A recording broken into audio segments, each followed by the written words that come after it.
ya. Oke,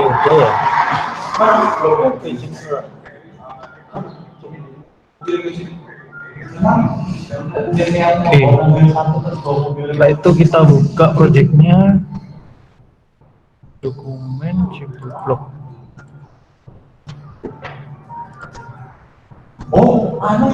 Nah ini kan awal dari hasil dari perintahnya ini, commercial create project tadi itu menghasilkan beberapa file ini. Nah terus yang perlu kita lakukan pertama yaitu ganti di middleware itu, biar nanti nggak lupa. Di sini kita isikan 192.168.1.3. Ini persyaratan untuk mengumpulkan tugas nanti ya. Setelah itu kan udah ganti di ini, kita lanjut ke bagian routingnya.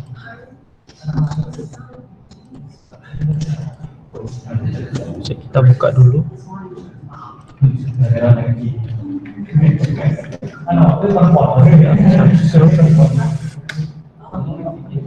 Belum.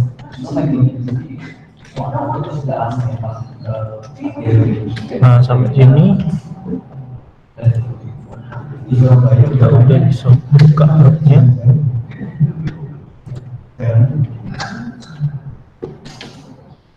Nah sama Pak Diksi itu kan kita udah dikasih video mengenai membuat beberapa routing controller. Nah di sini aku mau pakai yang namanya routing resource. Jadi kan kalau kalian belum lihat videonya Pak Diksi, lihat aja nanti. Di sini aku mau nyentuhin gimana caranya bikin routing resource itu. Kita pakai perintah PHP artisan help make controller. Ini buat ngelihat opsi apa saja yang dipunya oleh perintah si ini make controller ini. Jadi bisa kelihatan opsinya. Di sini ada resource, invocable, model. Nah untuk kali ini aku mau pakai yang resource ini. Nah kita bisa pakai make controller, block controller, main R. Nah dia akan membuat file baru di app http controller block controller. Nah kalau bedanya yang resource sama yang tanpa main R itu tadi, dia akan ambil kosongan aja atau cuma index. Kalau yang resource itu udah lengkap, ada CRUD ya, index, create, store, show, edit, dan update, delete. Nah ini fungsinya nanti akan aku jelaskan ya. Terus di sini kita definisikan routingnya, kita beri nama block. Terus di sini kita kasih nama controllernya.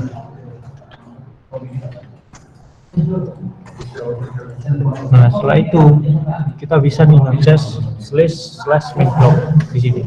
Nah ini /main block ini yang punya akses atau yang kontrol si metode index ini. Jadi misalnya aku tampilkan tes di sini, dia akan update. Kalau nyoba aku di sini itu nggak bisa. Create. Nah jadi yang untuk routing block ini dia akan yang akses, yang punya kontrol itu yang index. Kita bisa kita cek di sini PHP artisan route list.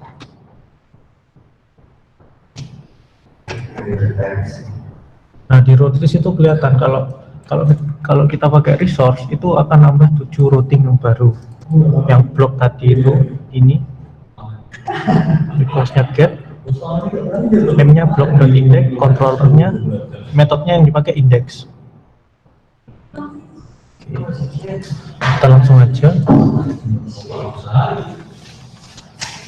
Di index ini saya mau return view-nya si boom. Nah, terus kita lanjut bikin View-nya si home.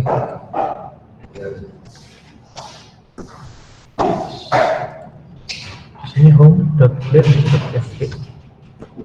Nah, untuk template-nya sendiri kalian itu kan diperbolehkan memakai segala jenis template ya.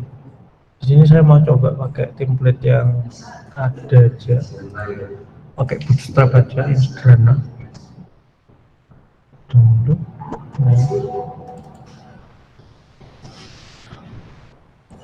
Nah, sebelum itu saya mau jelasin gimana sih caranya templating di Laravel itu. Itu pertamanya kita download template-nya. Setelah kita dapat file-file ini, kita itu perlu ekstrak file ini ke folder Laravel kita, yaitu di folder public. Jadi masuk di Laravelnya dulu, terus public, kita langsung ekstrak aja. Show the files. Nah, di sini udah ke ekstrak ya yang barusan saya download. Itu kita bisa lihat di sini index atau. Nah, template-nya ini gimana caranya kita pakai template ini ke Laravel kita. Pertama kita buka di public index.ml. Nah, jadi gimana caranya kita templating si ini itu pakai blade. Nah, pertama kita bikin view untuk template-nya.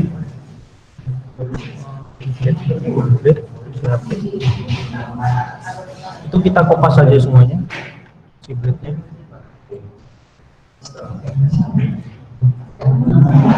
Ini kita bagi dua. Nah,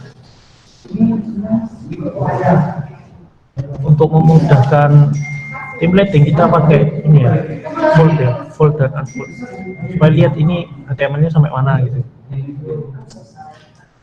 Nah, terus setelah itu kita lihat nih di sini yang dinamis itu yang mana.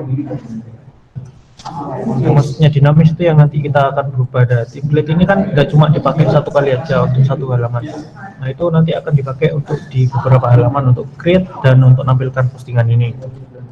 Nah, yang mau saya rubah di sini kita pakai di sini. Ini kita hapus, ini kita ganti yield content.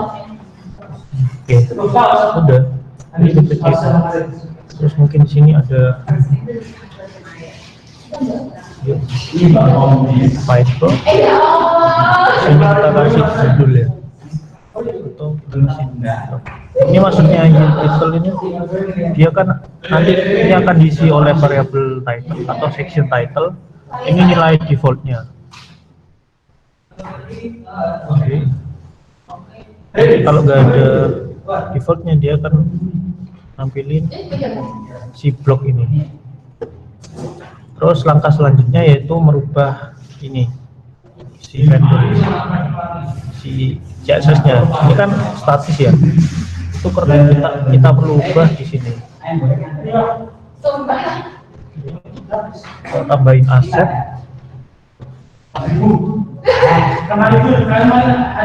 Si aset ini kalau akan menambahkan URL yang kita pakai sekarang. Jadi bisa dipakai di lokal ya, 127.1.8.000. Nah, dia akan nambahkan itu. Oke, setelah itu kita tambahkan di sini. Kita tambahkan di sini.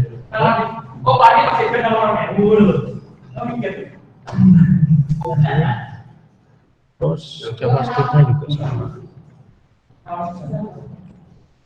Set.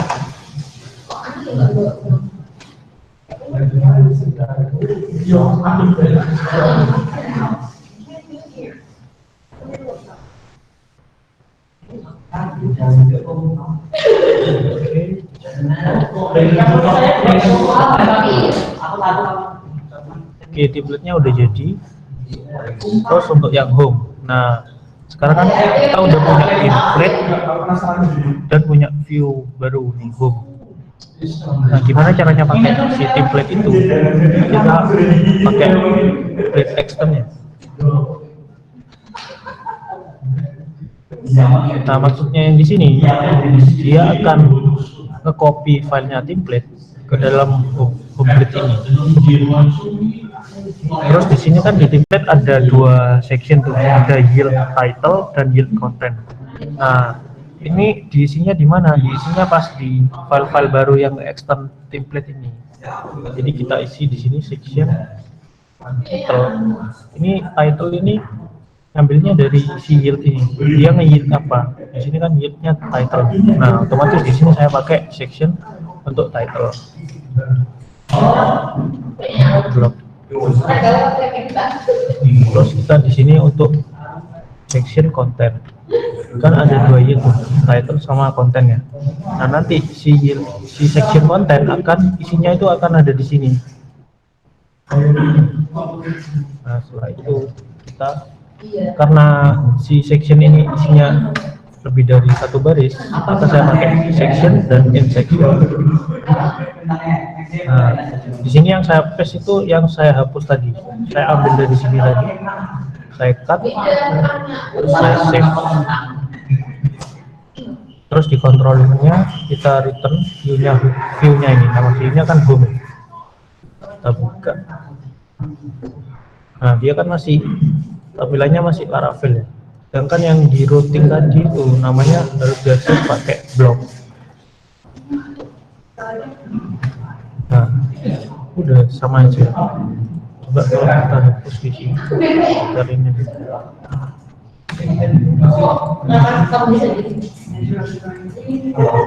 Nah, untuk template-nya udah selesai. Jadi kita udah implementasi template-nya supaya fleksibel. Ini ya. Terus di sini untuk home itu kita bisa atur terserah kita. Misal di sini saya nambahin untuk nampilkan post ya. Itu bisa dipasang ke view-nya home.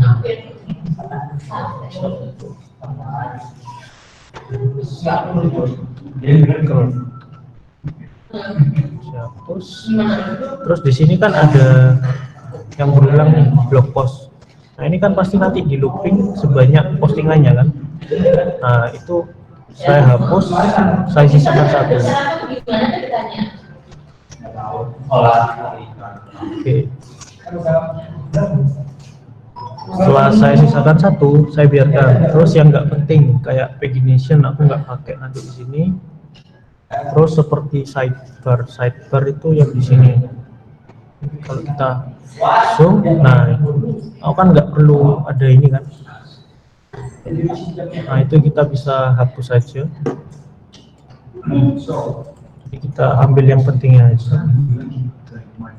Tuh, sini apa ini?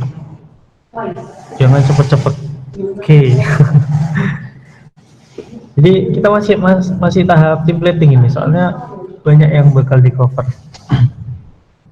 Jadi yang barusan saya ubah itu untuk templating, saya tuh cuma ngerubah yang mana yang harus dinamis. Kan di sini yang dinamis itu ada kontennya dan mungkin judulnya, optional sih. Jadi yang paling penting itu kontennya aja.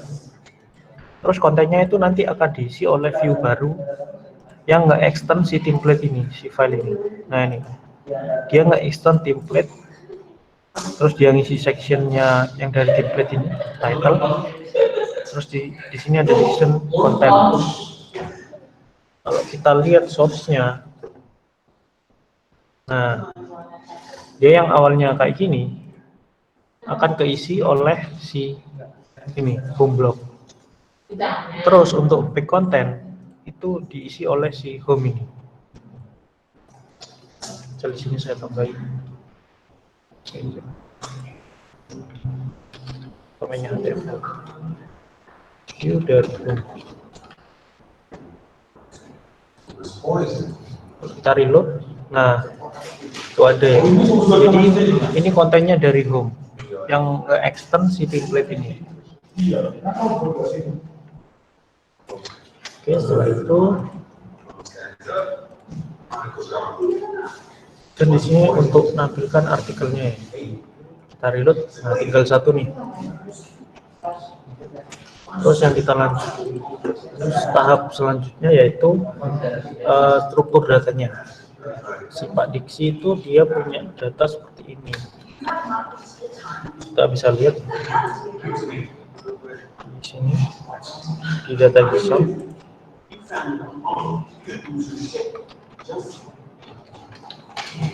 Nah, struktur datanya itu seperti ini. Ini indeks.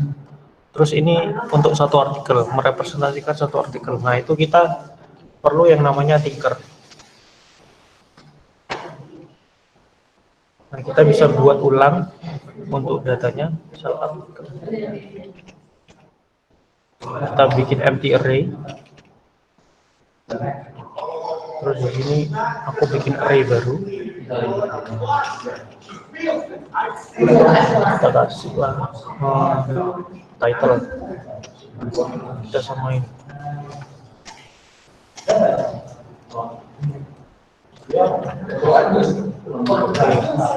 Terus ada date time.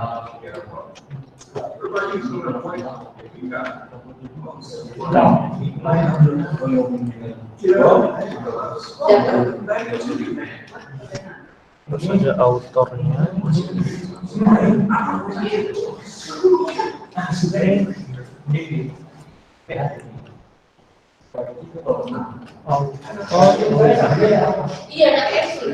Kan array ya. Terus di sini ada konten. Kopas ini konten. Kita hapus. Nah, ini konten untuk isinya.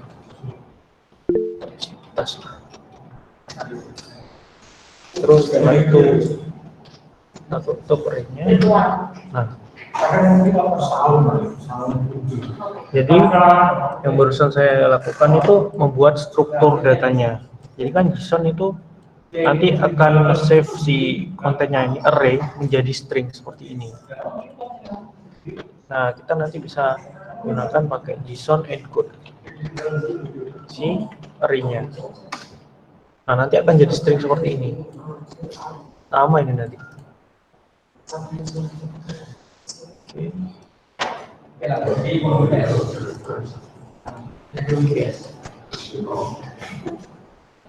Terus setelah itu, gimana caranya save file JSON-nya ke Laravel? Itu kan kita udah diajarin bagaimana caranya pakai storage di Laravel. Kalau yang belum lihat, silakan lihat di materinya Pak Diksi, ada di MMP. Kita bisa pakai kayak gini, storage, put nama file. Ini titik storage titik dua kali, titik dua kali, nama metodenya put, buka kurung, ini nama filenya, JSON.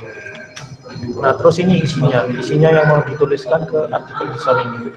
Nah, kan saya mau nuliskan si ini kan, si JSON ini kan. Nah, ini udah kita tulis saja JSON encode si artikel. Nah, perintah ini akan membuat file baru bernama artikel JSON yang mana isinya itu seperti ini. Nah, itu filenya terletak di mana? Itu ada di sini, di folder paling atas, paling luar, maksudku, di resource, kembali di storage, terus app. Nah, nih di artikel JSON. Terus di sini kan kita udah ngakuan ini. Misal nih aku mau ini kan kontennya cuma satu baris saja. Itu bisa kita perbagus menggunakan tambahan parameter di JSON encode. JSON creative print. Nah, tampilannya akan seperti ini. Jadi agar lebih mudah dilihat. Nah, alurnya kan udah jadi nih untuk membuat suatu artikel. Nah, itu kita bisa lanjut ke bagian create. Nah, di sini kan aku masih belum punya untuk formnya create ya. Create. Oke, kan alurnya untuk buat artikel itu kita tinggal ngeload data yang ada menjadi array, lalu kita tambahkan array tersebut, terus kita input lagi, terus di save.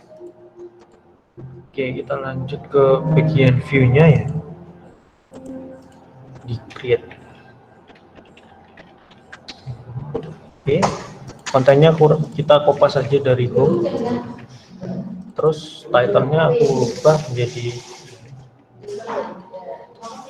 buat artikel. Nah, terus yang di sini aku rubah nih, kan di sini card untuk tampilkan konten. Nah, di sini kan kita perlu form. Kita lihat aja punya Pak Diksi.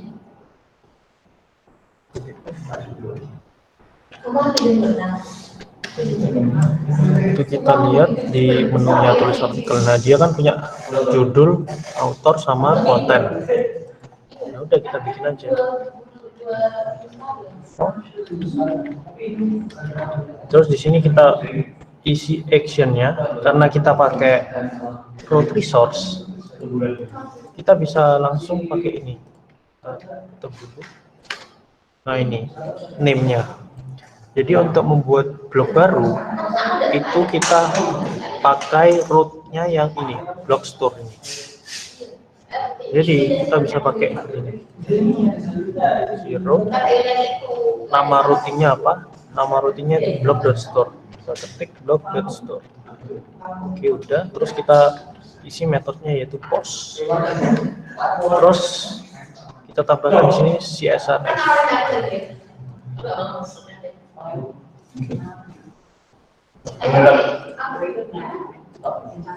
Oke, setelah itu kita tambahkan si inputan untuk judul.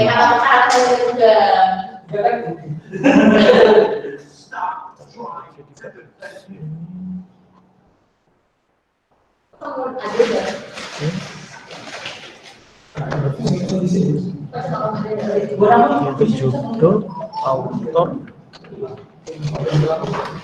lalu untuk konten.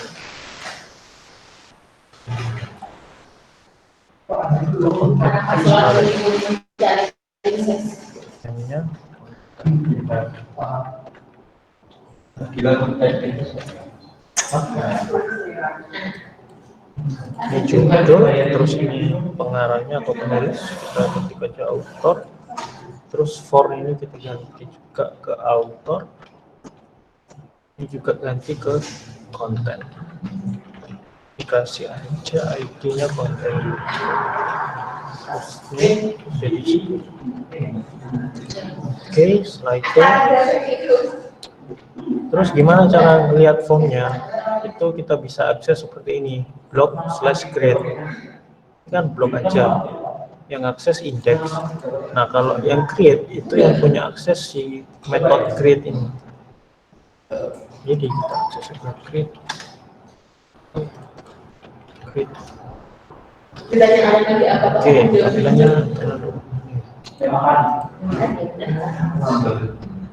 kita tambahin kuas.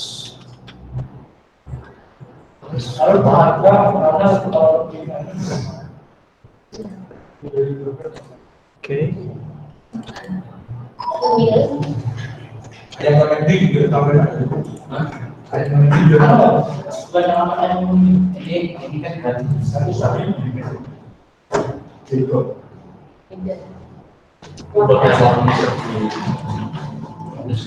Oke lah, lanjut aja. Terus yang di form ini yang paling penting untuk setiap input itu harus mempunyai name ya. Ini nanti yang akan dikirim ke si Laravel-nya di backend-nya. Terus kita butuh juga namanya input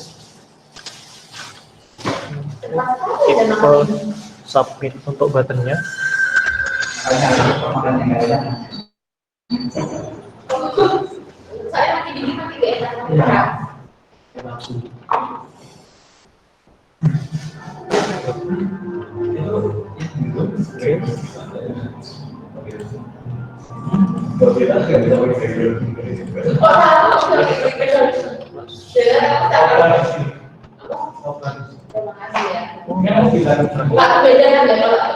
Kita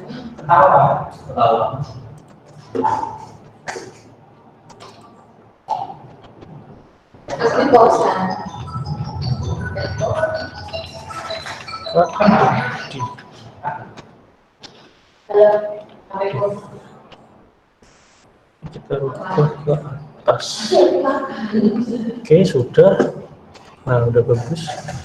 Ini tergantung template-nya kalian ya. Oke, setelah itu untuk si judul, author, dan ini judul dengan konten.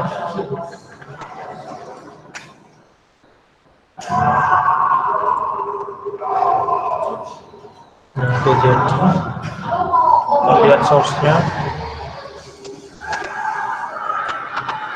Udah benar. Setelah itu di controllernya kita mau, ini kan untuk menerima formnya itu yang punya akses si method store ini.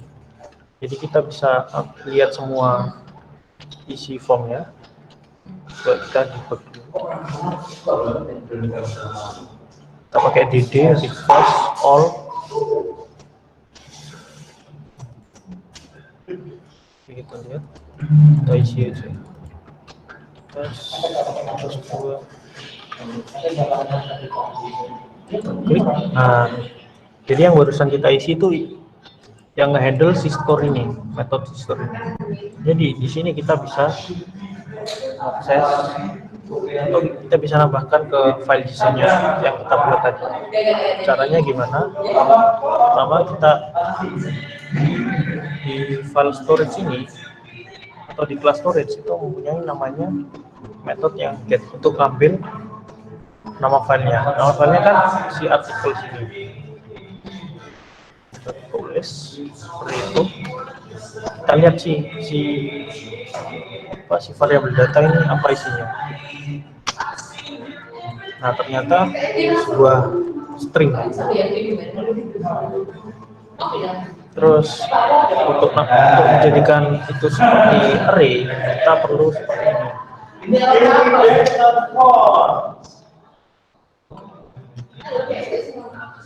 Nah, kita perlu namanya function JSON decode. Kan di sini tadi kita untuk nyimpen datanya pakai JSON decode ya. Nah, itu untuk ambil datanya kita pakai JSON decode. JSON decode apa datanya. Terus di parameter kedua itu ini when true object will be converted into associative value. Kita pakai true aja. Dan lagi. Nah, yang tadinya jadi string itu sudah jadi array.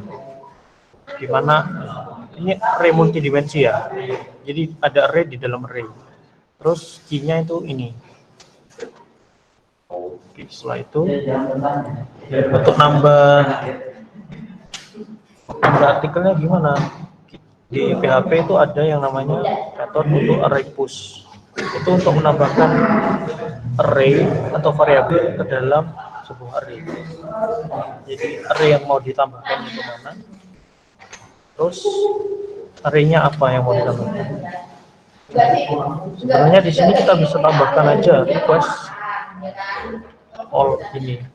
Cuma tadi kan yang dikirim sama form itu kan nggak cuma title, author, sama content ya. Itu juga ada si token. Nah, itu kita pakai array biasa aja. Array. Nah, ini sama aja kita caranya bikin di sini. Kan ada title, date, time, author, content. Kita lihat nih di sini. Yang perlu itu title. Itu isinya apa? Terus date time isinya apa, author isinya apa, terus ada konten juga. Nah, itu ngambilnya gimana? Itu ngambilnya dari si method request, variable request ini. Tadi lagi. Nah, cara ngaksesnya itu kita pakai input atau langsung ke nama key-nya ini. Misal di sini aku mau ngambil judulnya, itu langsung request title gini bisa, atau juga si request input yang diajarin itu pakai input, atau juga pakai request get gitu. Nah, bentar itu. Nah, ada 3 macam cara untuk akses si formnya, inputan formnya itu. Terserah mau pakai yang mana, request gini atau yang kalau sesuai yang diajari sama Pak Diksi itu pakai request input. Jadi kita pakai ini aja. Kita kembalikan.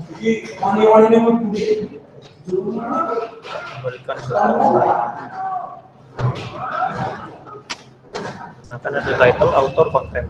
Nah, untuk title aku mau ngambil si request input title. Untuk daytime lanjut aja ke yang ada dulu. Author itu juga input ini namanya ya, kita ambil aja. Nah, terus untuk konten namanya konten lagi ambil input konten. Nah, untuk daytime itu gimana? Itu kan formatnya di Pak Diksi kayak gini.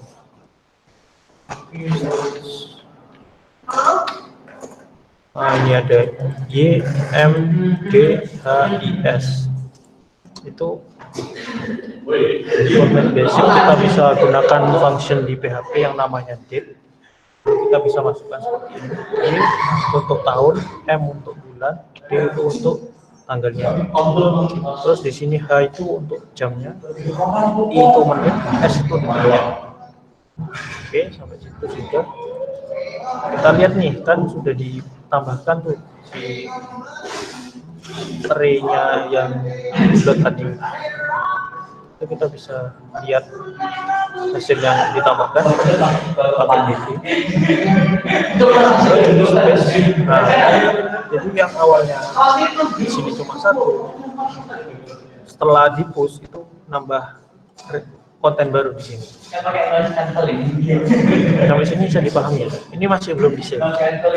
Save-nya kan itu dari array ke jadi string.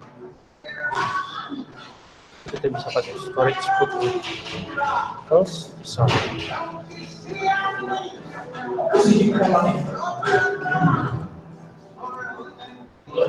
Setelah storage put, ini yang mau di-put itu apa? Kita pakai yang kayak tadi yang di anchor bison input apa ikut. Nah, ini kan array-nya ya. Jadi kan tadi aku merubah string menjadi array itu di baris 39 ini. Itu udah jadi array. Setelah itu aku nambahkan request yang dari form tadi, data yang dari form mau tambahkan ke array ini. Setelah itu saya ubah string array-nya menjadi string, lalu saya simpan di JSON. Si input ini dia akan override ya. Jadi kalau di sini ada isinya, dia akan nge-replace isinya. Nggak peduli dia isinya seperti apa. Kalau tanpa di load seperti ini, dia isinya bakal tetap 1 aja. Makanya kita perlu ambil dulu, terus ditambahkan, baru disimpan. Setelah itu kita bisa kembalikan requestnya. Kita ke redirect ke blog atau redirect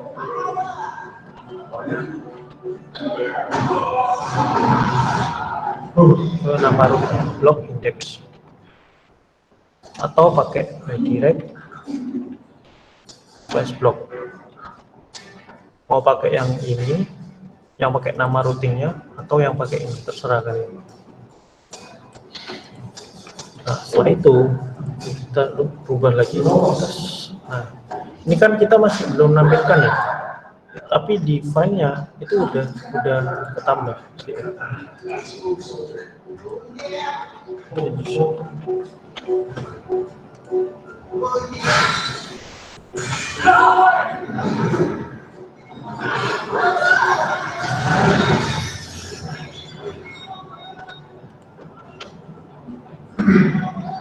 Oke, Oke, kita percantik dulu JSON-nya. File. Nah, jadi yang tadi kita tambahkan itu udah ada di filenya ya. Nah, setelah itu kita nampilkan di sini ya, di home-nya ya. Kita perlu ngeload datanya, dijadikan array, lalu di sini di looping, di view-nya itu di looping. Nah, kita kembali ke view index, kita ambil datanya, storage get articles JSON. Untuk mempersingkat, langsung saya passing ke JSON decode. Jadi terus untuk ngirim data controller ke view supaya dapat digunakan di view itu bisa kita pakai compact data yang mana dia akan nyari nama variabel data ini, atau kita bisa pakai gini, data. Jadi yang ada yang key-nya ini atau indeksnya akan dipakai di sini di view-nya, sedangkan yang field-nya itu isinya ngambil dari controller. Oke.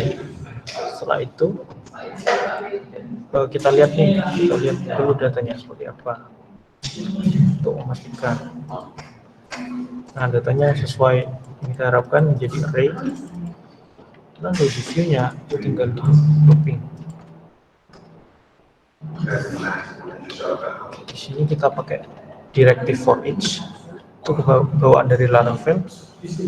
Nah, ini kan namanya data tadinya. Kalau misal saya rubah jadi artikel, itu di view-nya nanti aku perlu merubah jadi gini juga. Jadi menyesuaikan yang indeksnya dikirim di sini. Di sini data, berarti saya pakai di sini data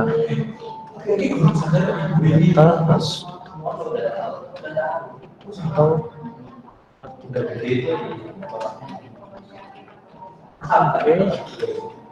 and for each. Nah, maksudnya di sini dia itu akan nge-looping isinya ini sebanyak si data ini. Kan datanya di sini ada 2 ya. Berarti dia akan nge-looping 2 elemen ini sebanyak 2 kali. Oke. Ini kita nggak perlu gambar, kita hapus saja. Terus di sini kita ambil si artikel. Nah, artikel gini, aku kan mau ngambil si judulnya. Kita lihat tipe datanya di sini array, berarti maksudnya seperti ini. Kalau ininya dihilangkan, kita cek lagi. Yang awalnya array ini itu menjadi objek. Nah, ini objek ya. Jadi ngaksesnya nanti nggak pakai kurung siku lagi, tapi pakai panah ini. Artikel title, gitu ya. Ini JSON decode-nya gua hapus. JSON decode yang true-nya itu tadi aku hapus, jadikan objek. Terus untuk kontennya kan dari Pak Diksi ada ketentuan untuk read more gitu ya. Itu kita potong teksnya. Di Laravel ada 2 cara, bisa pakai str limit seperti ini, tapi saya mempermudah aja pakai substring. Nah, artikel ini tadi punya apa aja? Ini ngambilnya dari konten. Nah, kita ambil kontennya. Terus kita potong dari awal 0, indeks ke 0 sebanyak misal 50 karakter. Oke, setelah itu sudah untuk yang konten ini. Terus untuk posted on tanggalnya. Nah, ini kita bisa ambil dari date-time. Kalau date-time by siapa? Nah, di sini kan ada linknya, kita hapus saja. By artikel ambil dari author, kita save, lalu yang dd-nya udah nggak ada, seharusnya dia nampilin blog. Jadi kita lihat cocokan dulu yang bisa. Dia kan 2020 tanggal 11 tanggal 5 bulan 11 jam 10.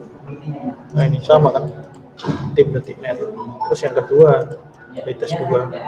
Terus masalahnya di sini dia kan punya data yang ditambahkan itu ada di bawahnya. Misal kita bikin data baru, nanti artikel yang baru akan muncul di bawah. Nah itu gimana caranya supaya data yang dibalik datanya yang terbaru itu muncul di atas? Kita tinggal reverse saja, dibalik.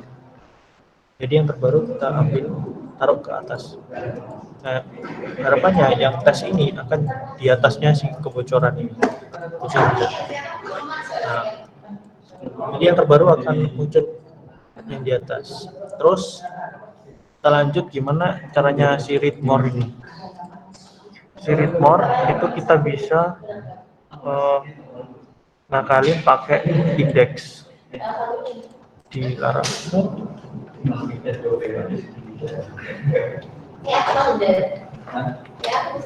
Nah, kita bisa manfaatin si variable bleed loop ini.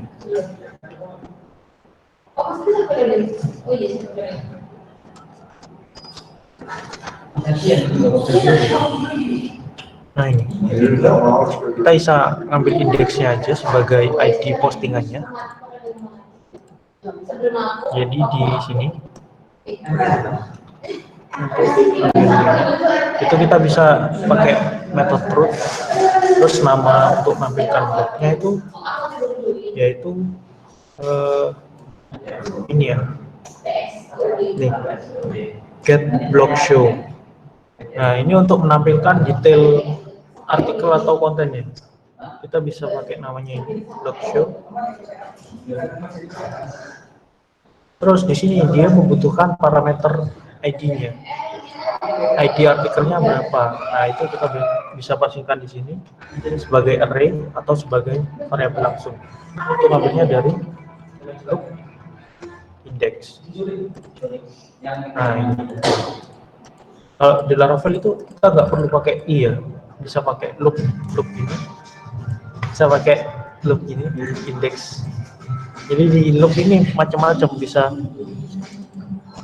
dicek nih iterasi keberapa, sisanya berapa, ini yang pertama atau yang terakhir, ini yang ganjil atau yang genap, terus kedalamannya atau pairnya, kayak itulah macam-macam. Jadi kita lihat di sini. Nah, ini kita bisa lihat ini blog /0, artinya kan kalau looping itu dimulai dari 0 ya. Kalau looping itu kan dimulai dari 0. Sedangkan di sini karena ini dibalik tadi, jangan dibalik supaya nggak bingung. Nah ini kan di JSON itu indeks ke 0, ini indeks ke 0, ini indeks ke 1. Nah ini harusnya nampilkan untuk artikel yang ini, kebocoran data ini. Terus untuk artikel yang untuk indeks ke 1, dia harusnya nampilkan yang tes ini. Oke. Dengan konsep seperti itu, kita bisa lanjut ke method show, karena yang untuk nampilkan itu yang handle si method show ini. Oke,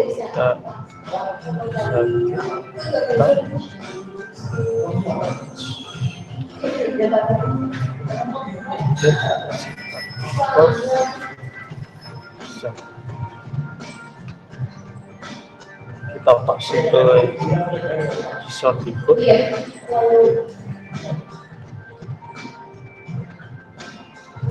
Oke, setelah itu kita edit datanya.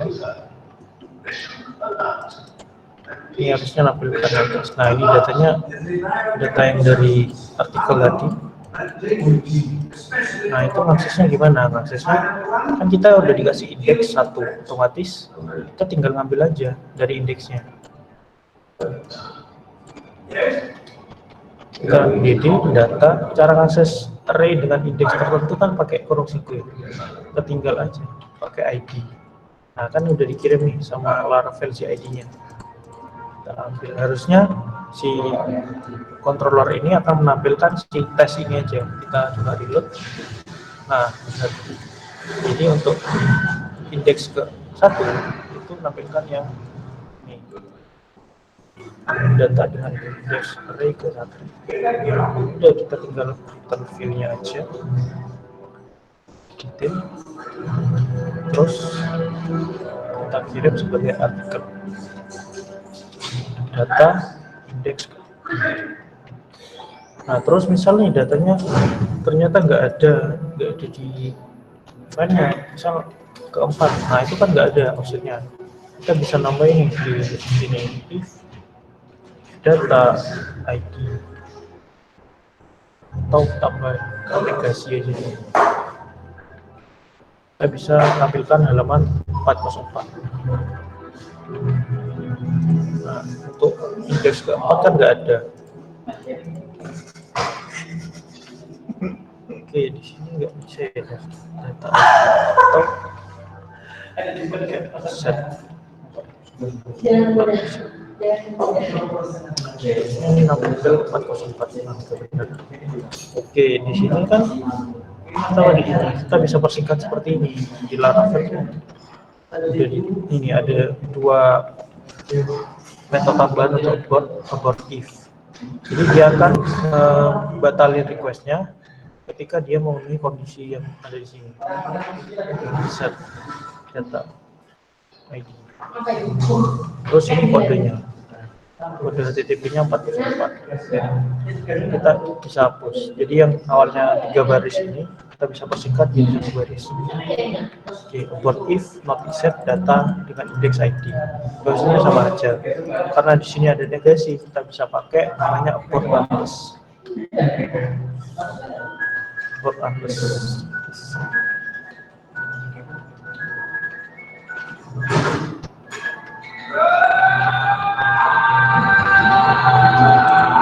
Nah itu sama aja.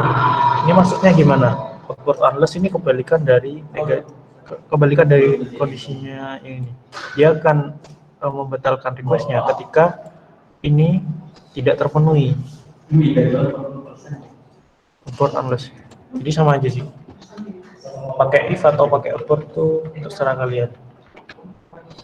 Nah, untuk itu kita udah aman di sini. Nah, di sini akan muncul error view detail not found karena kita belum bikin view-nya dengan nama detail. Pakai detail clip PHP. Terus tampilannya gimana? Kita kopas aja dari sini. Title-nya kita ngambil dari artikel. Ini indeksnya kalian bisa lihat di sini ya. Ada title, date time, author, dan content. Setelah itu, terus untuk variabelnya kan dikirim dengan nama artikel, otomatis di view-nya aku harus pakai nama artikel juga. Terus di sini judulnya artikel.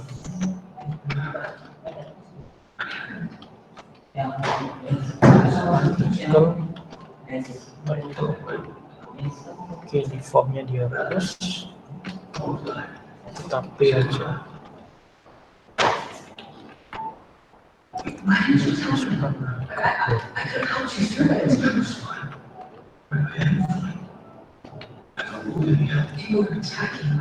Artikel konten.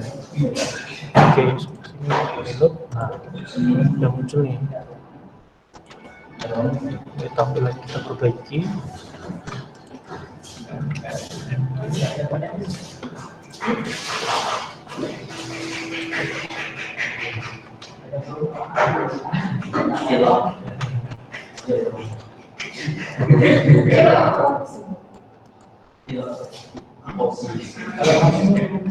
Untuk judulnya, ini kontennya. Terus di sini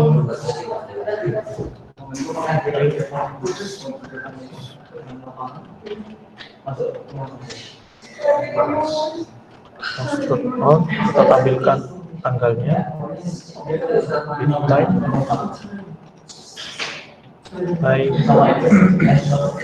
autornya.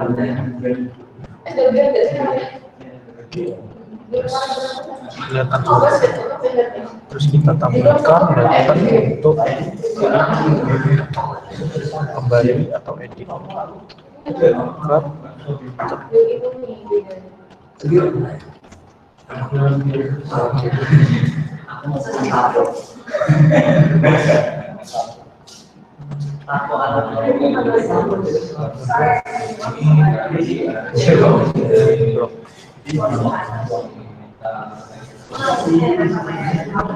Ini untuk tombol kembali.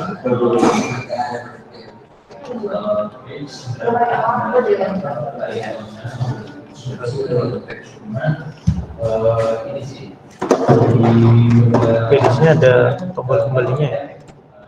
Oke. Terus di sini ada tombol edit, tombol edit dan tombol delete. Button warna edit.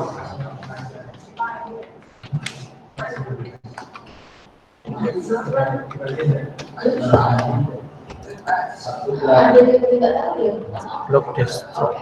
Untuk delete itu pakai destroy ini. Terus untuk edit itu kita block dan edit.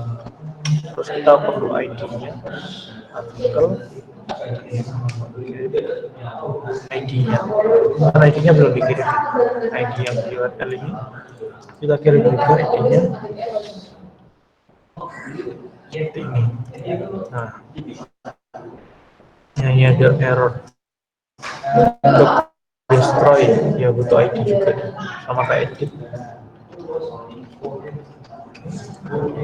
Nah seperti ini udah jadi. Tapi bisa geser ini ke kanan.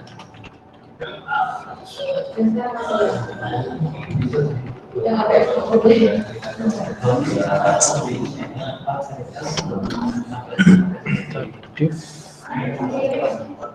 ke kanan. Front end. Kita bisa edit dan delete. Oke, untuk edit kita belum bikin filenya. Itu untuk edit. Kebanyakan teman-teman bingung edit ya. Itu tampilnya sama kayak si create ya.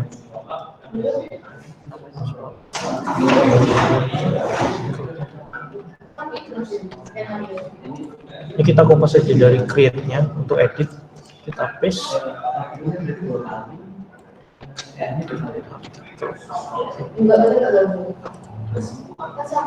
Artikel.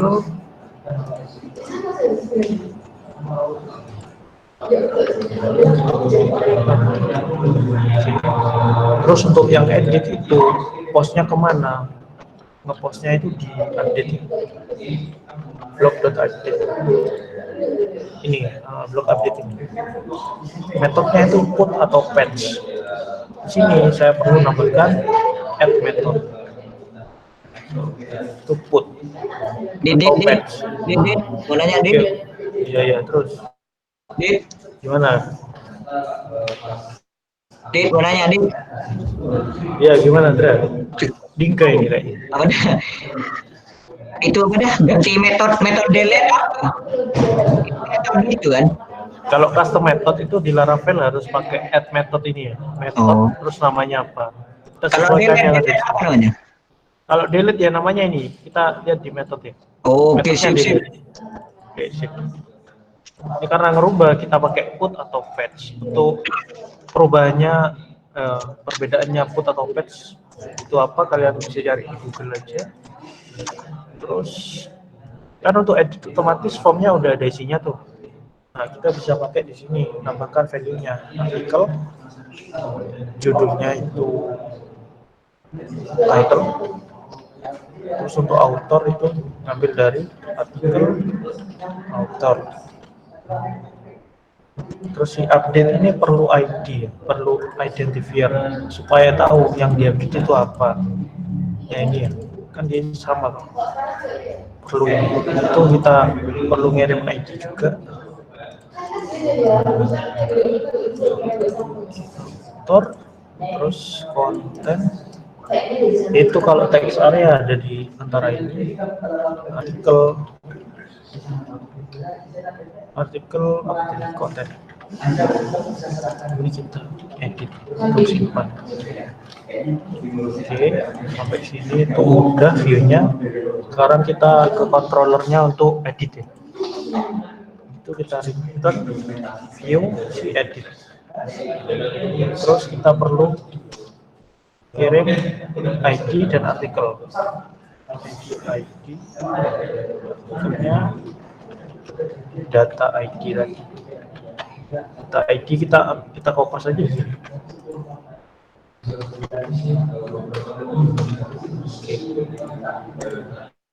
Udah, kita coba edit. Nah, udah sampai ini kita udah berhasil nampilin form edit. Terus kita lanjut ke bagian update. Kan kita udah nampilin form edit nih. URL-nya sama nih, blog ID-nya berapa /edit. Terus untuk update itu yang nerima inputan dari form ini. Misal kita dd request all, kita coba lihat semua formnya ini, kita simpan. Nah, dia akan ngirim underscore method, token, title, author, dan konten. Nah, dari itu kita bisa lakukan seperti ini. Pertama-tama untuk update kita cek dulu apakah ID-nya ada. Lalu datanya. Nah, untuk proses editnya itu kita bisa lakukan di bawah upload. Soalnya ini untuk ngecek apakah artikel dengan ID tersebut itu ada. Kalau nggak ada dia 404. Sebenarnya seperti itu. Terus kita perlu update di sini data dengan index ID-nya sama dengan kita perlu pakai array replace. Jadi data yang ada dengan ID atau indeks tersebut itu kita replace dengan yang baru. Kalau pakai array replace itu kita bisa pakai ticker ya. Misalnya kita punya data seperti ini. Kita ambil aja di storage get storage, kita JSON code storage get terus JSON, kita sebutkan terus sebagai array. Kita ambil aja data, misalnya kita mau mengubah yang ID-nya 1, kita ambil berarti indeksnya 1 kan. Nah, data indeks 1 itu ini. Nah, itu kita bisa ubah seperti ini, array replace data dengan indeks 1, kita rubah misal title-nya aja. Title-nya menjadi /edit. Nah, jadi setelah di replace dia title-nya aja yang berganti. Nah, hasil perubahannya itu bisa kita save ke array-nya kembali dengan indeks yang sudah ditentukan. Kita lihat lagi di datanya. Nah, datanya udah jadi nih, yang berubah test edit. Tinggal kita simpan. Alurnya seperti itu. Jadi di sini kita tanpa ini nggak membahas validasi apapun. Soalnya nggak cover, cuma cover CRUD-nya aja. Setelah update itu kita bisa pakai array replace. Untuk nambah itu kita bisa pakai array push di sini. Untuk array replace itu hasilnya perlu kita tampung lagi ke array atau artikel dengan ID yang sudah ditentukan. Misal di sini ada di sini kita langsung ambil aja lah. Di sini kan yang kita perlukan hanya 3 ini, title, author, konten. Nah, kita bisa mengecualikan duaan ini. Gimana caranya? Itu kita bisa sederhanakan seperti post except itu apa aja yang dikecualikan. Itu kita bisa kecualikan si method dan si token. Itu ketika dia accept ini, dia akan nge-return ini aja. Selain ini pokoknya, selain si method dan token, itu dia akan dihapus. Setelah itu, datanya kita bisa simpan storage. Kita sebagai array dulu. Terus kita input penyimpan tetap data. Tentang aja kita kembalikan setelah diupdate kita kembalikan. Coba kita reload lagi formnya.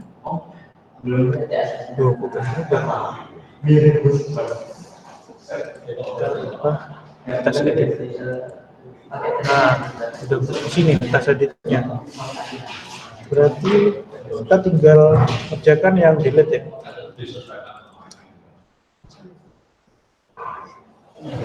Yang delete ini konsepnya sama. Kita tinggal pakai unset atau array slice. Di sini coba garap ya. Untuk delete ini nggak ada formnya ya, nggak kayak create dan edit. Kita bisa langsung menerima post, tipenya post atau metodenya delete. Kita ambil kompas saja di sini.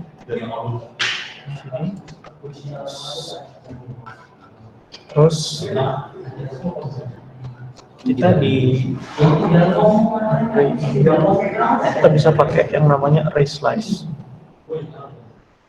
Array slice atau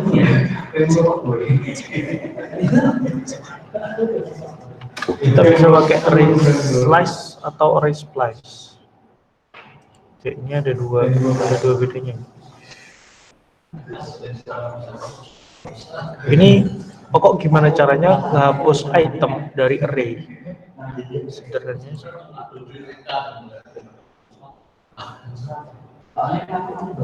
oke, di sini aku pakai array splice ya. Splice. Ya, returnnya apa?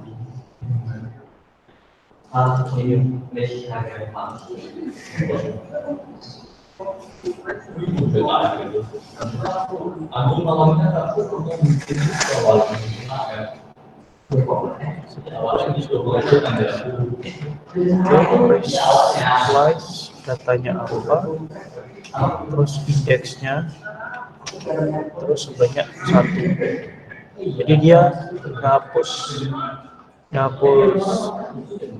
array dengan indeks tertentu sebanyak 1 kali. Terus hasilnya kita bisa simpan. Kita DD aja dulu, belum simpan. Kita dedam datanya. Nah, ini kan masalah controller. Selanjutnya lanjut ke mana? Untuk delete ya. Untuk delete itu punya tombol di detail lagi. Buttonnya di sini. Itu untuk delete perlu metodenya post, metodenya delete, formnya metodenya post. Jadi aku bikin form aja di sini. Form, actionnya kita isi root block delete, ID-nya apa.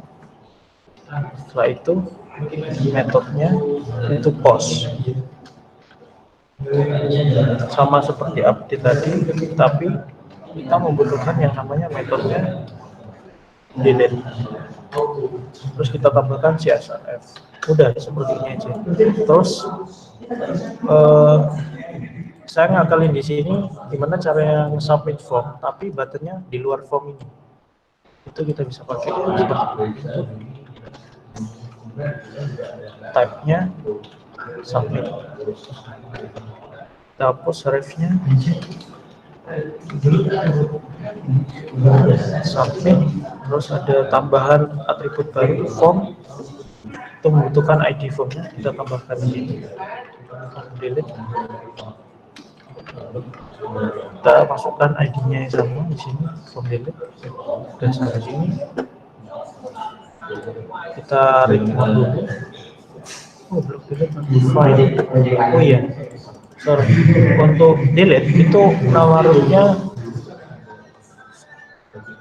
si destroy. Nah ini namanya block destroy, ada block delete. Save, reload. Nah delete-nya kayak gitu.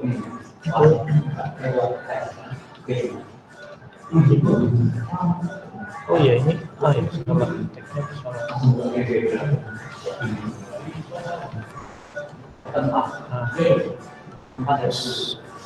Nah, dari sini kita udah berhasil kirim request delete. Tinggal kita operasikannya aja. Nah, di sini ketika sudah dipotong tree-nya di splash ini, itu kan udah dihapus nih dengan artikel dengan ID ini. Setelah itu kita tinggal simpan aja. Storage put articles JSON encode data. Kita kembalikan request-nya ke blog. Oke. Kita reload, kita delete. Nah, datanya udah kehapus nih. Jadi dari controller ini kita udah berhasil CRUD menggunakan JSON. Oke, sampai sini ada yang ditanyakan?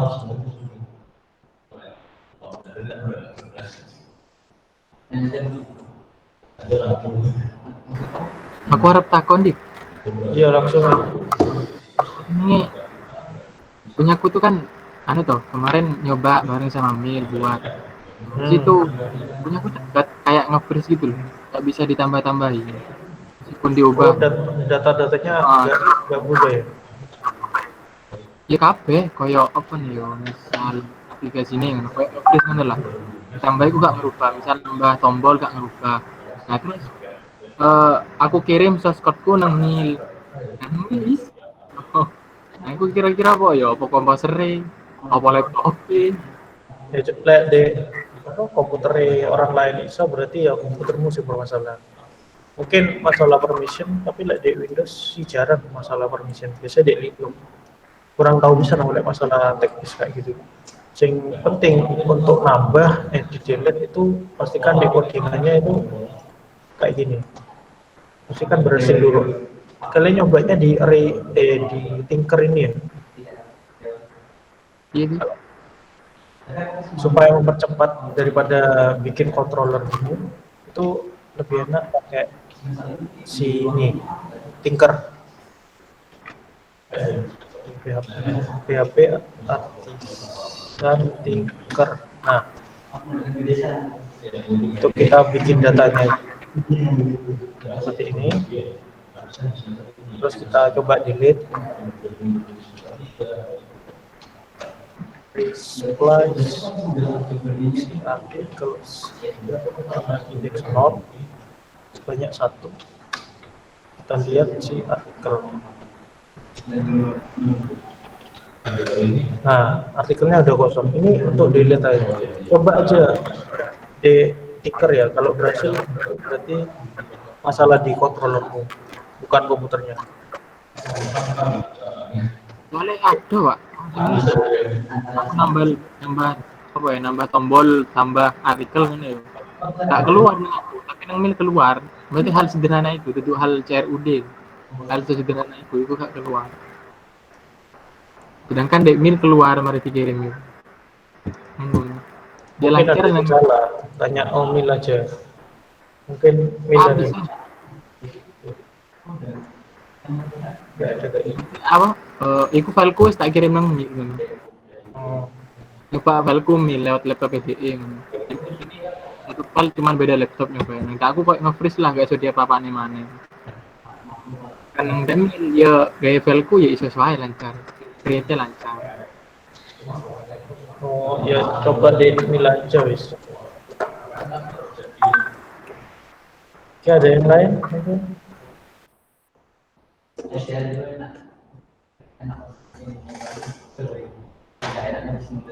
Nah, blogku sih ini sedikit advance sih Garapi itu.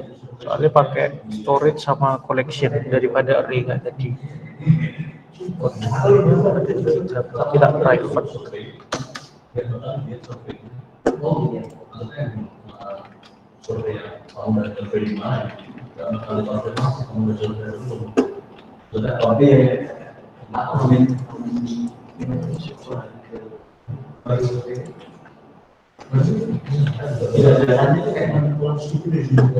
Ini source code-nya masih tak private soalnya apa?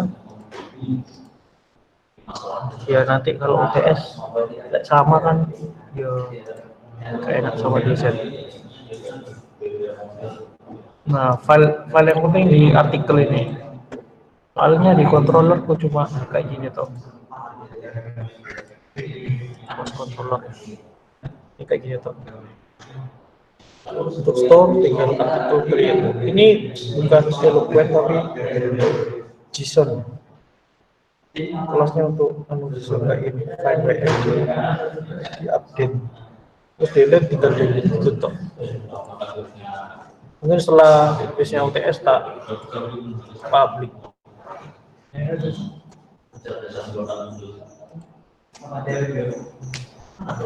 Oke, sampai sini ada yang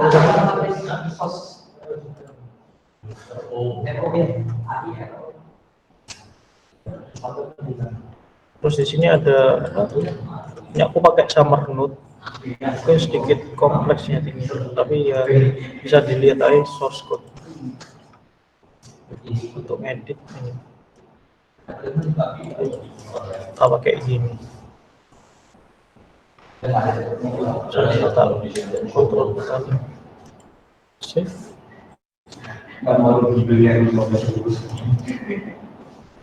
Oke kali. Oke, sampai sini nggak ada yang tanya.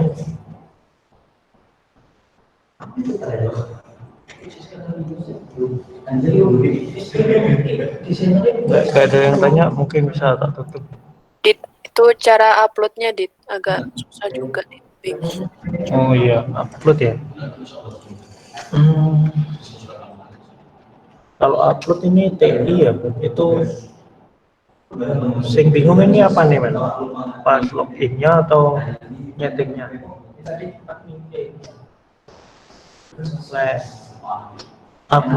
Uploadnya, loginnya itu aku biasanya pakai FileZilla untuk ngirim filenya. Tapi untuk apa si yang kemarin itu aku pakai GitHub tapi private. Nah itu bisa kalian bisa pakai GitHub aja, nanti di server itu tinggal clone HTTPS, nama repositorinya apa, masukin username dan password, udah. Terus jangan lupa hapus ini .git-nya, soalnya kalau .git-nya ada itu bisa dilihat kodenya.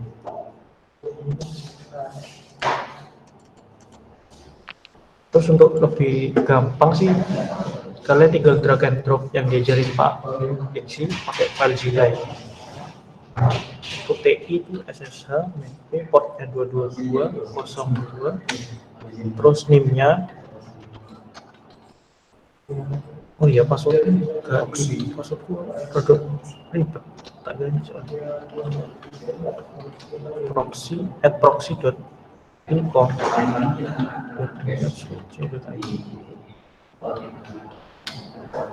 Nah ini passwordnya generate sih, panjang 128 karakter.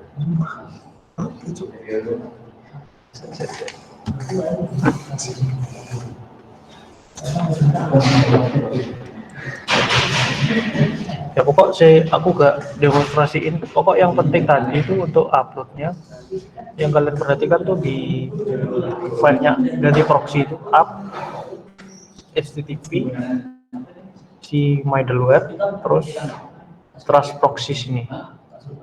Nah di trust proxy sini kalian masukkan IP-nya ini yang dikasih Pak Diksi di videonya, mungkin aku salah, ini di setting gini aja. Setelah itu udah sih ini aja. Terus untuk berubah foldernya itu pakai CHmod 77 storage. Itu kalian masuk ke UTS-nya dulu, CD UTS kalau belum di foldernya. Terus kalian CHmod aja ini, CHmod 77 storage WinR. Ini karena aku udah masuk di folder Laravel-nya. Aku juga perlu CHmod 77 bootstrap cache WinR. Udah itu aja. Setelah itu harusnya bisa. Kalau misalnya baru deploy tanpa di CHmod itu kayaknya error, nggak bisa baca filenya. Oke, sampai sini paham kan?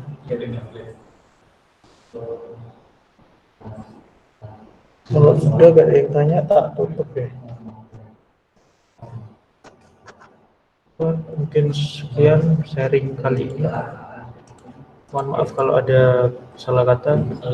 Thank you. Selamat sore. Masih banyak Dit. Thanks Dit. Terima kasih, Dit. Terima kasih, Dit. Kasih, Dit.